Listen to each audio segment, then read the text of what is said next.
Good morning everyone. আজকে আমি আপনাদেরকে পড়াবো পার্টস অফ স্পিচ। এটা যেহেতু প্রথম ক্লাস আর গ্রামার শুরু করার ফার্স্ট আমি যেটা মনে করি প্রথম যেটা দরকার সেটা হচ্ছে পার্টস অফ স্পিচ। ওকে, তো পার্টস অফ স্পিচ কাকে বলে? পার্টস অফ স্পিচ মানে হচ্ছে, পার্টস মানে কি আপনারা সবাই হয়তো জানবেন। পার্টস মানে হচ্ছে অংশ, আর স্পিচ মানে হচ্ছে কথা, উক্তি। তো একটা বাক্য বা উক্তি, স্পিচ তো আমরা বাক্য দিয়েই স্পিচ হয়, তো সেই বাক্যের যে অংশ বা সেই উক্তির যে অংশ তাকে বলা হয় পার্টস অফ স্পিচ। যে পার্টস অফ স্পিচ না থাকলে আপনি সেই বাক্যটাকে আপনি বলতেই পারবেন না। মানে এগুলো হচ্ছে এমন একটা পার্ট, যেই পার্টগুলো আপনার একটা বাক্য বলার ক্ষেত্রে নেসেসারি। যেই পার্টগুলো একত্রিত হয়ে সঠিক অর্ডারে বসে ঠিকঠাকভাবে কোনটার পর কোনটা বসবে সেইভাবে বসে একটা সেন্টেন্স ফরমেশন তৈরি করে, তাকে বলা হয় পার্টস অফ স্পিচ। তো আপনার পার্টস অফ স্পিচটা প্রচণ্ড ইম্পর্টেন্ট জিনিস। 8 প্রকারের হয় পার্টস অফ স্পিচ। ফার্স্ট হচ্ছে নাউন। নাউন মানে হচ্ছে বাংলাতে যাকে বলে বিশেষ্য। তার মানে যে শব্দ দ্বারা কোনো কিছুর নাম বোঝায় তাকে বলা হয় নাউন। নাম মানে এখানে কি, যে কোনো কিছু নাম। কোনো দেশ হতে পারে, কোনো নদী হতে পারে, কোনো জায়গা হতে পারে, ছোট থেকে বড় যে কোনো কিছুর নাম বোঝালে সেটাকে বলে নাউন। এই নাউনের অনেকগুলো ভাগ আছে যেগুলো আমরা পরে আসবো। এবং সেকেন্ড হচ্ছে প্রোনাউন। প্রোনাউন মানে হচ্ছে সর্বনাম। সর্বনাম মানে নামের পরিবর্তে যা বসে তাকে বলা হয় প্রোনাউন। এবার নামের পরিবর্তে বলতে যখন আমরা একটা নাম বারবার ইউজ করি, যেমন আমরা যদি বারবার ইউজ করি যে রাহা একজন ভালো মেয়ে, রাহা খেলতে ভালোবাসে, রাহা কোথাও যেতে ভালোবাসে, রাহা ঘুরতে ভালোবাসে, বারবার রাহা রাহা রাহা করলে একটা খারাপ লাগে শুনতে।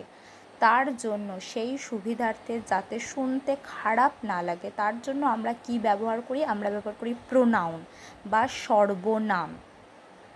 এই সর্বনামের দ্বারা আমরা কি বলতে পারি? রাহা একজন ভালো মেয়ে, সে খেতে ভালোবাসে এবং তারা বা তাদের ফ্যামিলি সবাই মিলে ওরা ঘুরতে যেতে ভালোবাসে। এরকম কথা বললে সেটাতে শুনতে ভালো লাগে, ঠিক আছে? তো সেই শুনতে ভালো লাগার জন্য নাউনের পরিবর্তে আমরা যা কিছু ব্যবহার করি তাকে বলা হয় প্রোনাউন। যেমন she, he, they, them, those, that, these, এগুলো সব হচ্ছে প্রোনাউন। নেক্সট হচ্ছে অ্যাডজেক্টিভ। অ্যাডজেক্টিভ মানে হচ্ছে বিশেষণ। বিশেষণ আমরা কাকে বলি? বিশেষণ আমরা যে শব্দ দ্বারা নাউন বা প্রোনাউনের দোষ, গুণ, অবস্থা, সংখ্যা, পরিমাণ বোঝায় তাদেরকে আমরা বিশেষণ বলি। নাউন বা প্রোনাউনের বলতে, দোষ গুণ বলতে যখন আমরা বলবো সে একজন খুব ভালো ছেলে, he is a good boy, তো আমরা এই গুডটা কাকে বলছি? নাউনকে বলছি তো, বা প্রোনাউনকে বলছি তো। এই গুডটা হচ্ছে বিশেষণ। মানে বা যদি বলি দ্য প্লেস ওয়াজ ক্রাউডেড, এই ক্রাউডেড মানে কি? প্রচণ্ড ভিড়। এই যে সংখ্যা, প্রচণ্ড ভিড়, কার জন্য বলছি? প্লেসের জন্য। তো এই প্লেসটা কি? নাউন। তো এই সব ওয়ার্ড, যে ওয়ার্ডগুলোর দ্বারা নাউন বা প্রোনাউনের দোষ, গুণ, ভালো জিনিস, খারাপ জিনিস, সংখ্যা, পরিমাণ সব কিছু বোঝায় তাদেরকে আমরা বলি বিশেষণ, ঠিক আছে? নেক্সট হচ্ছে ভার্ব। ভার্ব মানে হচ্ছে ক্রিয়া। ক্রিয়া বলতে কাজ। কাজ মানে এখানে এই নয় যে কোনো ফিজিক্যাল ওয়ার্ক করা, সেটাকে কাজ না।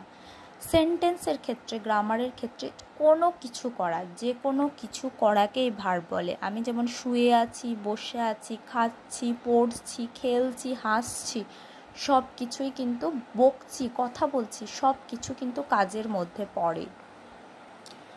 সুতরাং যে কোনো কিছু করা বোঝানো, যে কোনো কিছু আমরা করছি সেটাই সেন্টেন্সের মধ্যে কাজ। যেমন হচ্ছে গো, স্মাইল, ইট, লাফ, টক, সব কিছুই হচ্ছে ভার্ব। নেক্সট হচ্ছে অ্যাডভার্ব। অ্যাডভার্ব কি? অ্যাডভার্ব হচ্ছে ক্রিয়া বিশেষণ। ক্রিয়া বিশেষণ কাকে বলবো?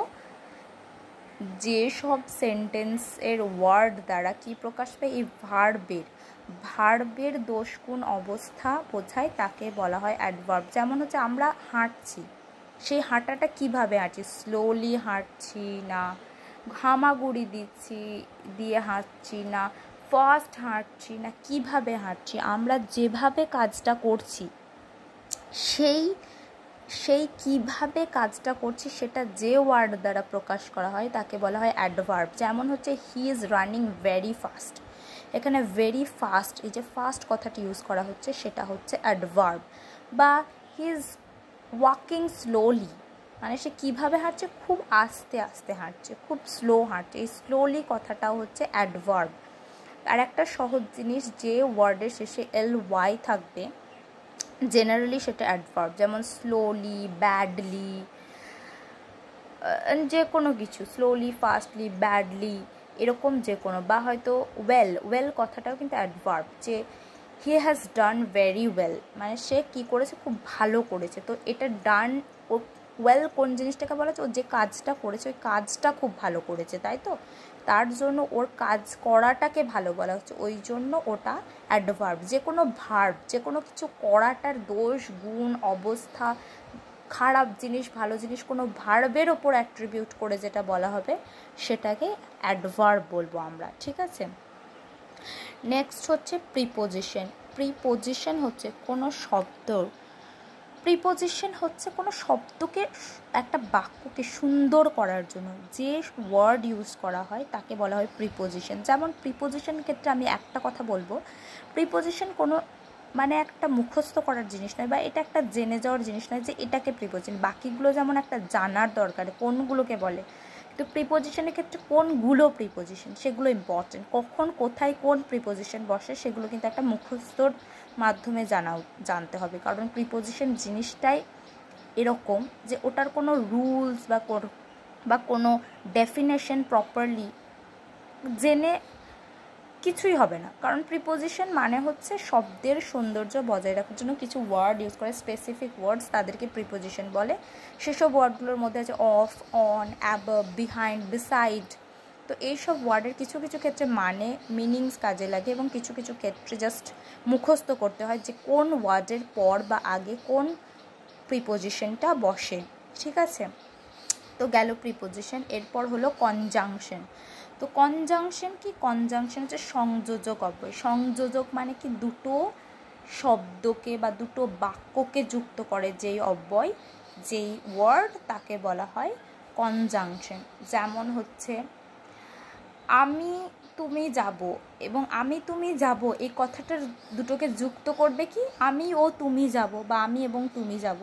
তো এই দুটো কথাকে যুক্ত করার জন্য আমরা ও বা এবং বা যাই হোক কিছু একটা ওয়ার্ড ইউজ করছি, যেই ওয়ার্ডটার দ্বারা আমরা দুটো শব্দকে যুক্ত করছি বা দুটো সেন্টেন্সকে যুক্ত করছি, সেই ধরনের ওয়ার্ডকে বলা হয় কনজাংশন। মানে দুটো শব্দ বা দুটো বাক্যকে যুক্ত করার জন্য আমরা কিছু কিছু ক্ষেত্রে অথবা, এবং, নয়তো, এই ধরনের কিছু কিছু ওয়ার্ড লিঙ্কার ইউজ করে থাকি যেগুলোকে আমরা কনজাংশন বলবো। যেমন হচ্ছে অ্যান্ড, অর, বাট, নাইদার, নর, এই ধরনের কথাগুলো হচ্ছে কনজাংশন, যেগুলো আমরা দুটো শব্দ বা বাক্যকে যুক্ত করার জন্য ইউজ করে থাকি। And the last one is interjection. Interjection মানে হচ্ছে আবেগসূচক। আমরা যখন খুব খুশি হয় তখন যেমন প্রচণ্ড একটা আবেগ ইউজ করি, আবেগসূচক কথা ইউজ করি। যেমন আমরা যদি কোথাও জিতে যাই তাহলে আমরা বলি ইয়ে, এরকম একটা বলি না আমরা। তো এই জিনিসটা হচ্ছে ইন্টারজেকশন, যেটা আমাদের সাডেন আবেগ প্রকাশ করে, হঠাৎ মনের মধ্যে খুশি, ও শিট, যখন আমরা কিছু পারি না কি বলি ও শিট, এটাও একটা দুঃখসূচক আবেগ, যে আমরা পারছি না, ব্যর্থতার আবেগ।